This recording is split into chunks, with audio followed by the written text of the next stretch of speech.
بندہ خدا اپنے رب کا سامنا کیسے کرے گا؟ لیکن یہ کرنا پڑے گا. یہ نہیں ہے کہ کوئی فرار کا راستہ تلاش کر لے کہ میں نہیں کرتا. یہ کرنا تو پڑے گا، ہر صورت میں کرنا پڑے گا. بلکہ ایک حدیث پاک میں آتا ہے قیامت کے دن جب لوگ اس کے روبرو پیش ہوں گے تو اللہ بندے کو اپنے حضور سے ہٹنے نہیں دے گا جب تک 4 سوال اس سے پوچھ نہیں لیتا. ان عمرہ فیما افنا ہو، اس سے پوچھا جائے گا عمر کہاں گزاری.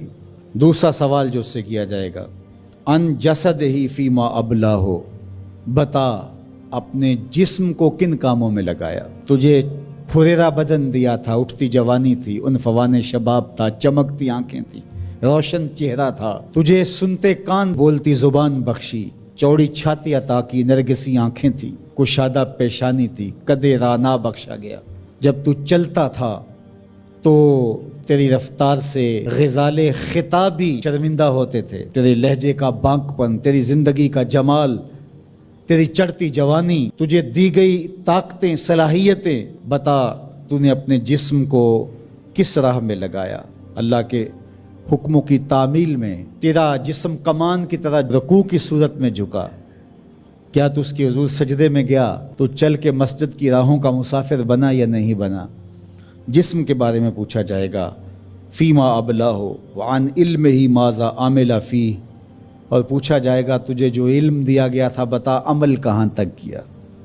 صرف تقریریں ہی تو نہیں کی، لوگوں کو سمجھاتا رہا اور خود کورے کا کورا رہا.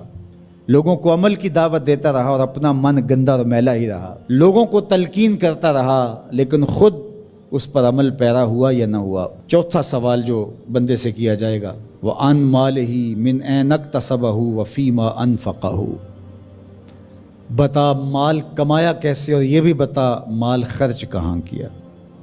مال کے بارے میں 2 سوال ہو گئے، کمایا کہاں اور خرچ کہاں کیا. تو اللہ جل شانہ کا سامنا تو کرنا پڑے گا اور ایک وقت آنا ہے کہ تو اپنے رب سے ملاقات کرنی ہے. ارشاد فرمایا کہ اذا احب عبدی لقائی احببت لقاءہ وَإِذَا كَرِهَ لِقَائِي كَرِهْتُ لِقَاءَهُ، جب میرا بندہ مجھ سے ملنے کی چاہت رکھتا ہے تو میں بھی اس سے ملنے کی چاہت رکھتا ہوں. پھر وہ ملاقات تو پھر زندگی کی آرزو ہے کہ میں اس کے حضور جاؤں، لیکن اچھے اعمال کا ذخیرہ ہوگا تو پھر ملنے کی آرزویں ہوں گی. گناہوں کا بوجھ ہو تو پھر ملنے کی تمنائیں نہیں ہوتی. جو اشتہاری ہوتے ہیں وہ تو شہر سے گریز کر کے پردے میں گزرتے ہیں، تھانے کے آگے سے کیسے گزریں گے. جن کے ذمہ جرم کوئی نہیں ہوتا تو ان کو کوئی پرواہ نہیں ہوتی ہے.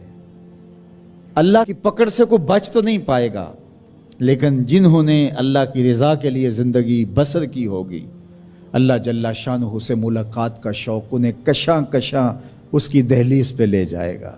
تو کہا یا ایھا الانسان انک کادح الی ربک کدحا فملاقی، تو اس سے ملاقات تو کرنے والا ہی ہے، کرے گا تو صحیح، لیکن ملاقات کی کیفیت کیا ہوگی، حالت کیا ہوگی، صورت کیا ہوگی، اب یہ تیرے اعمال کے مطابق تجھے پتہ چلے گا کہ تو کہاں کھڑا ہے. تو اپنی مختصر زندگی کو مالک کی راہوں پہ ڈال دیں.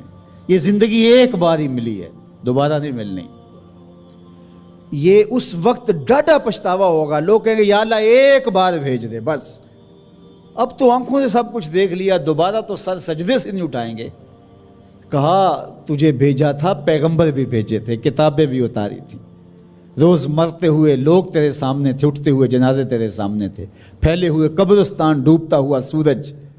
یہ عارضی دنیا کے کتنے نقشے تمہیں دکھائے لیکن تو پھر بھی نہ مانا. اب دوسرا موقع نہیں ہے. یقول یا لیتنی قدمت لحیاتی، وہ کہے گا کاش میں اس زندگی کو اس زندگی کے لیے آگے بھیج دیا ہوتا، لیکن پھر سوائے پچھتاوے کے اور کچھ نہیں ہوگا. حضرت سری سختی رضی اللہ تعالیٰ عنہ فرماتے ہیں باقی باتیں تو بعد کی بات ہیں، میں اس بات سے ڈرتا ہوں اپنے رب کا سامنا کیسے کروں گا. اللہ اکبر، کیسے اس کے حضور پیش ہوں گا. یہ چیز میرے بدن میں آگ لگا دیتی ہے.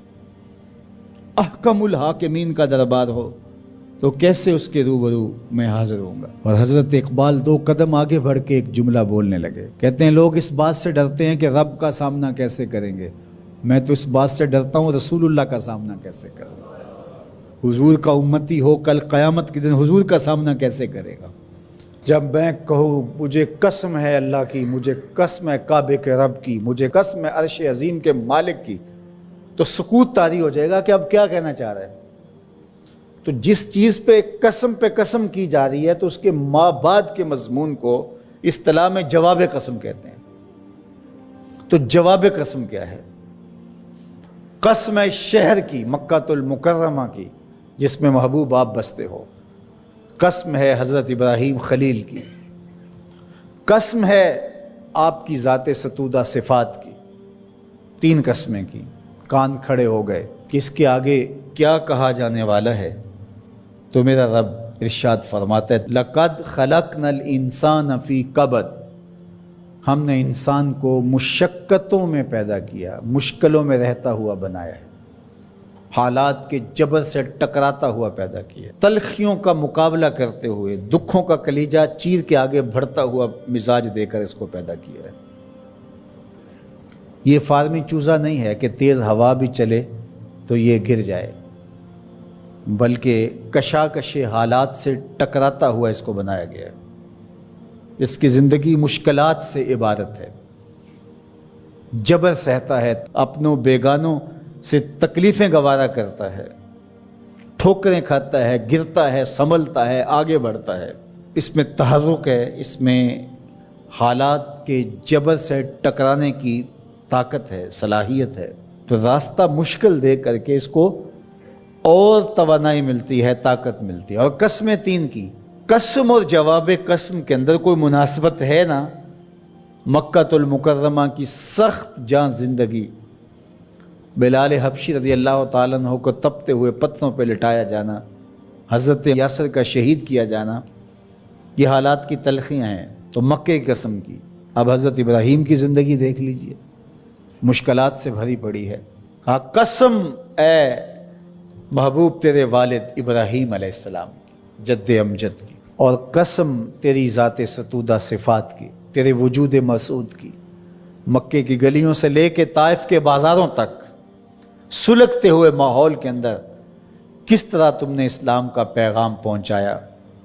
اذیتیں سہی، مصیبتیں سہی، مقاومتیں، مخالفتیں، نکتہ چینی کی آندیاں، ناموافق حالات کے جکڑ، دکھ، پریشانیاں، برستے پتھر جھیلے، تکلیفیں گوارا کیں، گڑھے کھودے گئے، کانٹے بچھائے گئے، اوجریاں ڈالی گئیں، اذیتیں کھڑی کی گئیں، لیکن استقامت کا کوہ گرا بن کے محمد عربی کھڑا نظر آتا ہے صلی اللہ علیہ وآلہ وسلم۔